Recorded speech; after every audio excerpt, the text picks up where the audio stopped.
The shoe was on the other foot of down in Georgia, Herschel Walker and Raphael Warnock. Warnock, of course, then incumbent Democrat, trying to hold on to his seat from a challenge from Herschel Walker. Walker has struggled at times to answer questions very effectively or make himself very clear about what his positions are, what he believes, and all of these things. In this race, it's Walker who is trying to avoid having any debates. Here's the latest polling there, which shows it as tight as it could possibly be. Now, this is from Trafalgar, which is a more right-leaning pollster.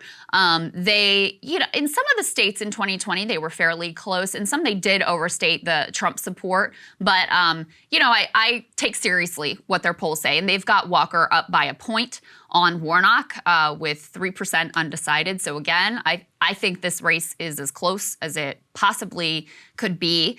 And, again, Walker sort of struggling to communicate what his views are and how he sees the world, and has had some real stumbles and gaffes. The latest one being he got asked actually about his mental fitness and whether he was up to the job, and this was part of his response. Let's take a listen. Herschel Walker is still standing. My bike is not bent, so anyone can ride my bike. Like he seemed to have Chuck Schumer and Joe Biden riding his bike because he seemed to be voting for whatever they say. One thing about me, I represent the people of Georgia. That's the reason I got into this race. It had nothing to do with trying to be a politician, because I'm not.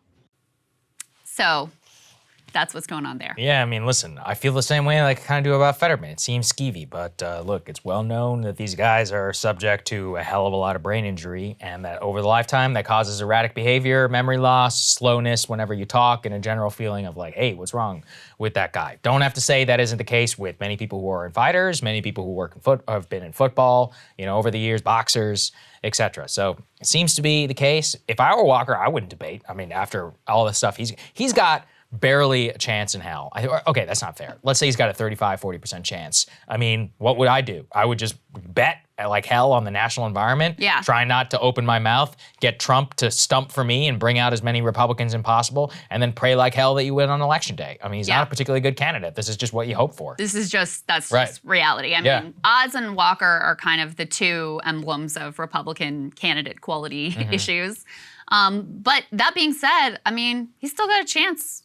Very good chance. I would put Georgia at a true toss-up. I think Walker actually has a better chance to win in Georgia than Oz has to win in Pennsylvania, based on the polling that we've seen so far. And it's not just this Trafalgar poll. There's another poll that just came out that had it basically the same, of the two of them really neck and neck within a point or 2 points of one another. So I do think this is one that's just going to come down to national environment, how people are feeling right then and there. And, I would like it if candidate quality mattered more in these races, and, if policy mattered more and all of those sorts of things. But I do think you're going to see a real national referendum kind of a dynamic. And, I think also highlighting some of these polls shows you, even though we talked a lot today about how there has been a vibe shift, that Democrats have a shot now where they didn't have a shot. I mean, even for control of the Senate, which is seen as Democrats are more likely to keep control of the Senate than they are to hold control of the House, this thing is perched on a knife's edge. It could truly go either way. You could have Democrats make gains. You could have them picking up the seat in Pennsylvania, holding what they have, picking up even potentially the seat in Wisconsin.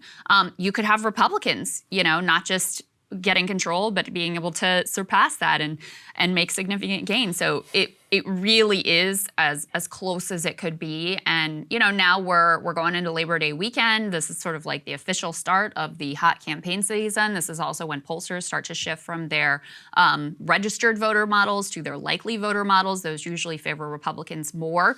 So we'll see how that changes the dynamics. But you can see here, none of these races have been put away by any of the candidates involved. Absolutely correct. Cable news is ripping us apart, dividing the country, making it impossible to function as a society, and making it impossible to know just what is true and what is false. But the good news is they are failing and they know it. That is why we're building something new, a new mainstream, a healthier one, something more trustworthy, something that we are going to need in one of the most pivotal times in American history. We are building up here for the midterms, for the upcoming presidential election, but we need your help. So if you can help us out by becoming a premium member today at breakingpoints.com, we're trying to change America for the better and the entire world. So what are you waiting for, guys? Go to breakingpoints.com and sign up and help us build a new mainstream.